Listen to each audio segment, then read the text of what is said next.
welcome to the program today. I'm Anne Mwawadu. The United Nations, the United States and France have all called for the unconditional release of dozens of women kidnapped in Burkina Faso's northern Somme province between January the 12th and the 13th. Reacting to the issue, the UN High Commissioner for Human Rights, Volker Turk, says that he is alarmed by the kidnappings. It is described as the first attack deliberately targeting women in Burkina Faso. The statement by the U.S. State Department spokesperson, Ned Price, says those abducted must be returned safely to their loved ones immediately and unconditionally, and those responsible should be held accountable to the fullest extent of the law. France, on the other hand, has condemned the kidnappings and called for the women's immediate release. No group has said it was behind the abductions, but the kidnappings took place in an area where militants are active. And over in Somalia, authorities say at least 26 people have been killed and scores injured after heavy gunfire and explosions rocked the country. The attack occurred in the early hours of today at a military base in the Hawadli town in the Middle Shambele region. Among the dead are 5 national soldiers and 21 fighters from Al-Shabaab militant group. The attack began after a suicide bomber stormed the base. Heavy gunfire and explosions erupted as the army clashed with the militants. The attack is coming just days after the army captured the strategic port, which has been held by Al-Shabaab group for 15 years. In the meantime, the death toll in a bomb attack on the church in Eastern Democratic Republic of Congo, claimed by Islamic State jihadists, has risen to 14. A blast rocked the country yard where worshippers had gathered. Dozens were wounded, many of them emerging from burns and cuts from flying debris. The army has blamed the Allied Democratic Forces, the ADF, a Ugandan militant group that pledged allegiance to the Islamic State in 2019. The ADF has been accused of slaughtering thousands of Congolese civilians and carrying out bomb attacks in Uganda.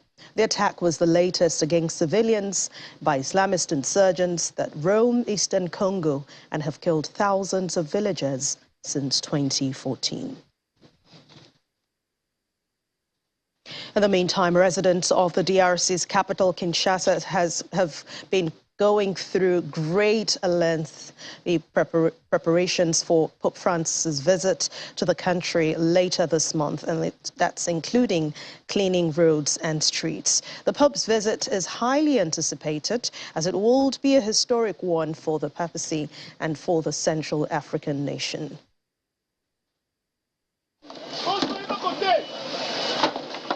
Before dawn, crews from Kinshasa Sanitary Police Brigade, armed with crowbars and aided by a bulldozer, set on demolishing makeshift stalls that crowd the busy intersection and the main artery of the Democratic Republic of Congo's capital. The attempt to give a full facelift to the sprawling city of over 17 million comes 2 weeks before the visit of Pope Francis to the Central African nation on January the 31st.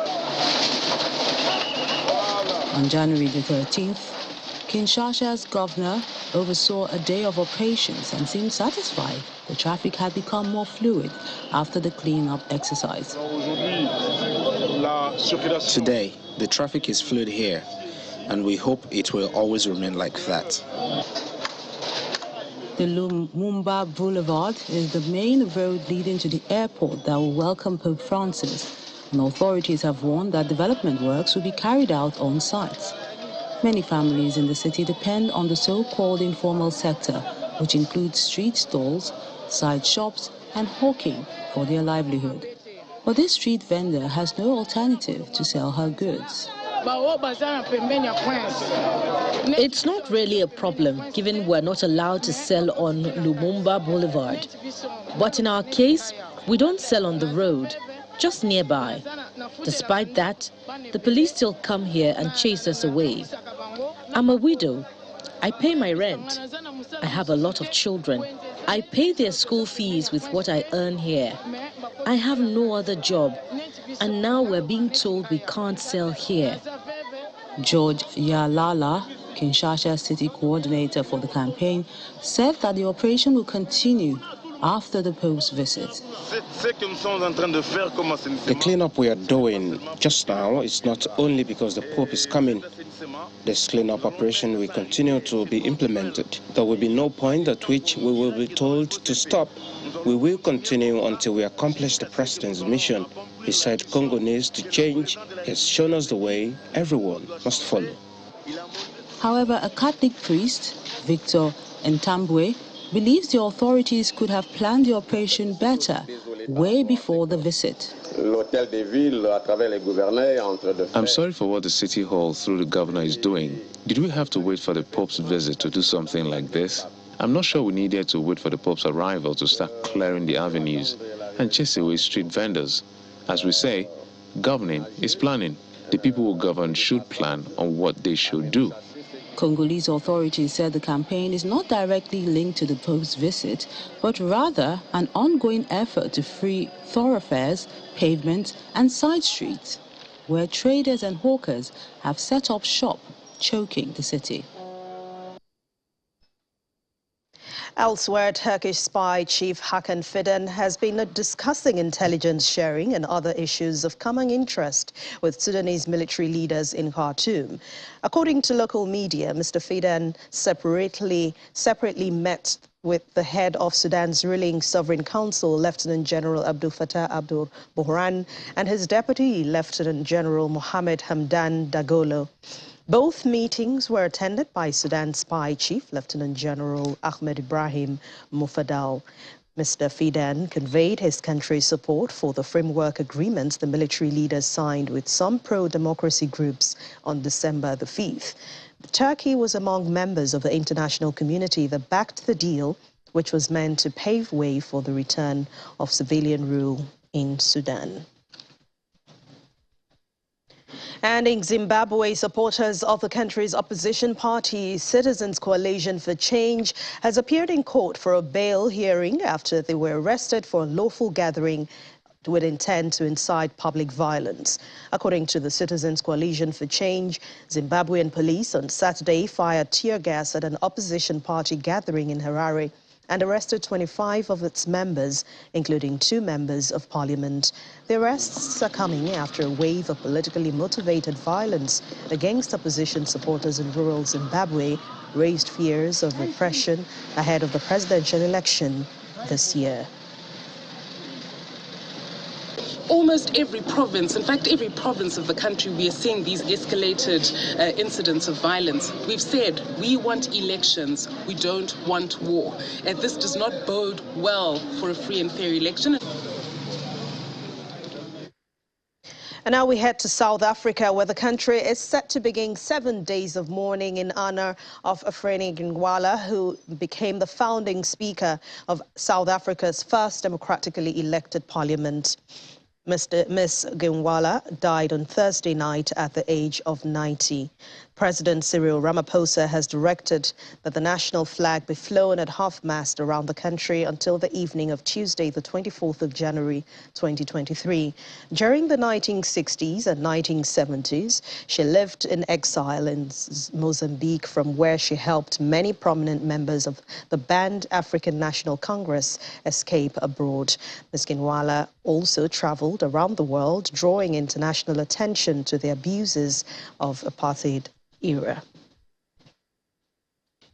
And still in South Africa, opposition groups, trade union and business owners have threatened to sue the government over the crippling blackouts in the country. They have given the government up to Friday to stabilize electricity supply or face legal action for contravening its duty to provide electricity. They have written a demand letter to the public enterprises, Mr. Pravin Gordhan, and the chief executive of the state utility firm Eskom, Andre de Bruyter, saying that the state was in breach of its obligation to provide electricity. The blackouts have persisted for more than a decade amid poor management and corruption at state firm Eskom. And still in South Africa, the country's currency rand slumped as investors' concerns mounted over the country's power crisis. Struggling state utility Eskom last week ramped up power cuts to their worst ever level. And that means that at least 6 hours a day without power and often more for most South Africans. The problem has prompted the president to cancel a trip to the World Economic Forum in Davos to hold meetings at home with business and labor leaders. On Monday, that's yesterday, the rand was trading at a little over 17 to $1, about 1.4% weaker than its previous close. It had earlier hit its weakest level since December the 13th.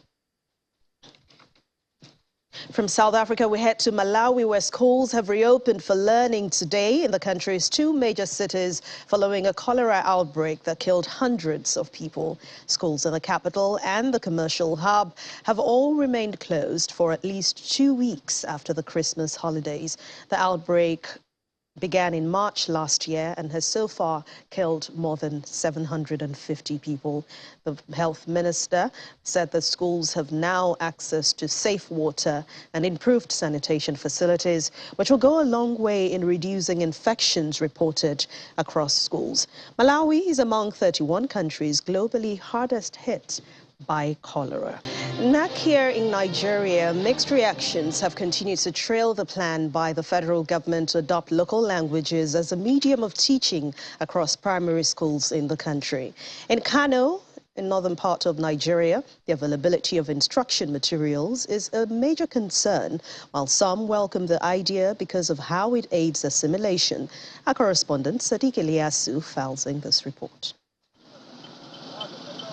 In Kano State, northwest Nigeria, education is free from primary to secondary school level, thanks to the Education Trust Fund of the state government. We establish what we call Education Trust Fund, where 5% of our IGR and 1% of local government is put into that basket.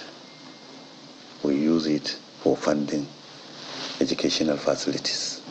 Any capital project we award contract, 2% will go into that basket. So you can see our funding system.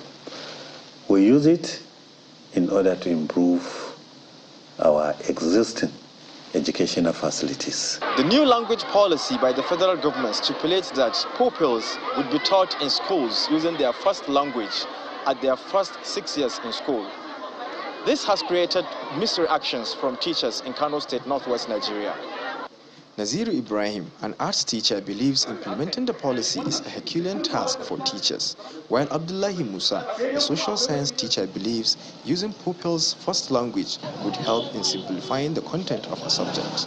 If they say that they are going to implement this, how are they going to source the materials for teaching the kids or the children using the local languages? Because according to them, they say that the language or the local language that they will use, it depends upon the community. They will learn the language first to understand the language and then to understand the chemistry or physics differently. So, but if you bring the language, that they already use in their home, they will give them advantage to learn only that subject, so that there is no problem of learning the language again and introduce it in that subject. The state government is already working on implementing the policy. Now we are waiting for the federal government to domesticate it down. But I assure you, state government is ever ready to handle it. I know, because I know the level of commitment to our able leaders, to the executive governor of Kano State. Anything that can enhance or help the system of education is always ready to. Education is the bedrock of every society. The essence of the policy is to find the best possible way for students to have a good foundation. Sadiq Ilyasu, Channels Television News. In the meantime, many African countries are still experiencing widespread drought, causing the International Fund for Agricultural Development Goodwill ambassadors Idris Elba and his wife Sabrina Elba to call on the world community to increase funding for small-scale farmers as means to improve food security and reduce hunger. Idris Elba and his wife Sabrina Elba made their comments after receiving the 2023 Crystal Award at the World Economic Forum in Davos, Switzerland, for their leadership in addressing food security, climate change, and environmental conservation.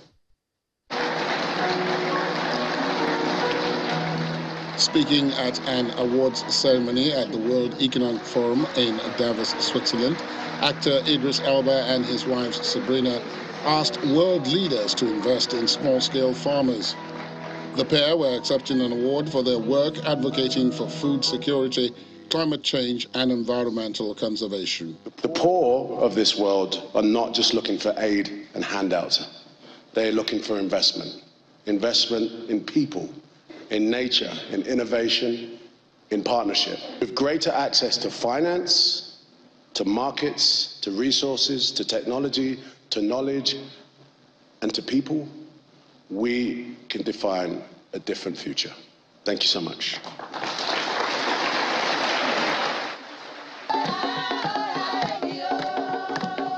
The couple were appointed UN Goodwill Ambassadors for the United Nations International Fund for Agricultural Development in April of 2020 and have been advocating on behalf of the millions of poor small-scale farmers across the globe who are struggling to grow crops in spite of being responsible for producing 1/3 of the world's food and more than 70% of the food produced in Africa and Asia.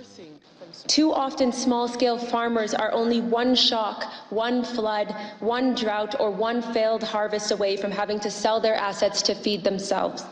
Rural communities are filled with talented, youthful populations, vibrant markets, and enormous potential. We've seen it firsthand. Not only can they feed themselves, but they must and can help feed the world. They have spent the last 2 years meeting with several world leaders to discuss the need to support small-scale farmers adapt to climate change and other shocks. Now let's head to Egypt, where a group of meditation experts are taking people on a spiritual journey to connect with their ancestors. It's all happening at a retreat hosted at the Giza Pyramids. Take a look. In an overnight retreat called the Great Pyramid Initiation, a group of spiritual experts aims to explore the mysteries of ancient Egyptians and pay respect to their lineage. Kemet Tribe is a group founded by 3 women who believe in the power of spirituality and meditation.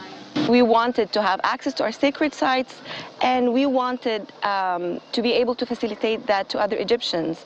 That was the intention, and then everything else just fell into place like pieces of puzzle. So we inform the people more about the roots and the history and the heritage of our beautiful country.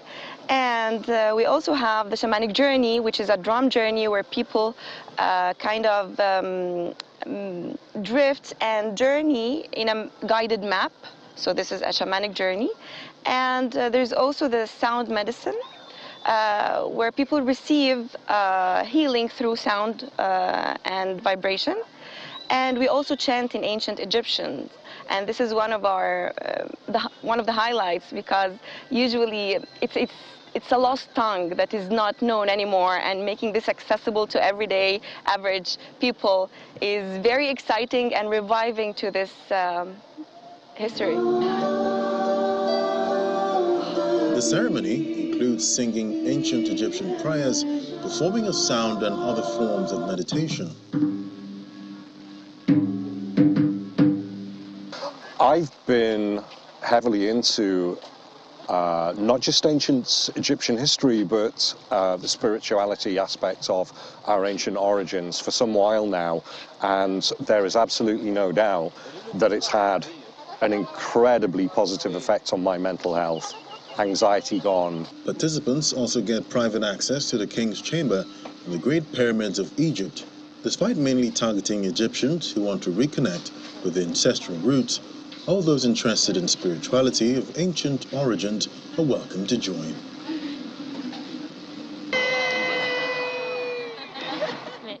And finally on the program, on another interesting note, flocks of white, black and brown ducks hunt for snails and bugs as they patrol the grapevines at the vineyard in South Africa's winemaking town of Stellenbosch, helping the owners steer clear of pesticides and synthetic fertilizers.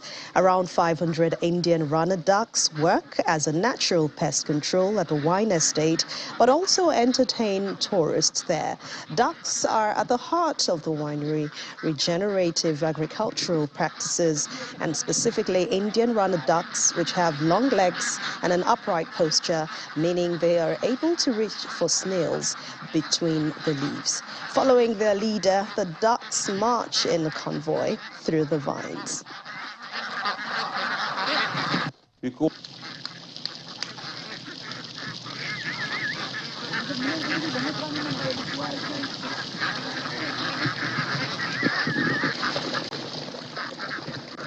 Calling the soldiers of the vineyards. As they go through the vineyards, they eat all the small insects, so we don't have to spray for any pests in the vineyards. They keep them pest-free. They are the caretakers at the end of the day of our vineyard. They don't waddle like normal ducks.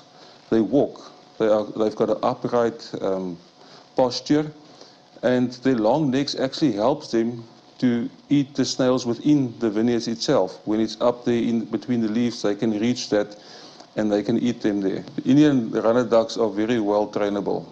They soon get into the routine, so it's not very difficult to get them in the vineyards in the morning. We do have 2 or 3 people that herd them on their own pace. They go off into the vineyards, and they know very well when it's time to go home. We've got pets where they stay, and we will give them additional nutrition in the evenings. So it's not very difficult to get them home. We just call on them, and they know the way back into their paddocks. Oh, that's the beauty of nature. Well, on that note, we end Network Africa for today. Thank you so much for watching. I'm Anne Nwawadu.